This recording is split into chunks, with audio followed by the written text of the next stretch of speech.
Hello दोस्तों, नमस्ते, प्रणाम। आप सब कैसे हैं? आशा करते अच्छे होंगे। हम भी अच्छे हैं।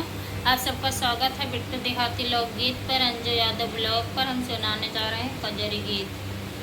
सुनकर कमेंट करके बताइए कैसे लगा।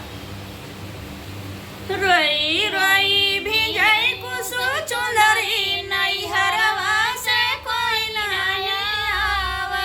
रोई रोई भिंजाई कुसु चुंदरी नैहरवा से कोई नहीं आवा।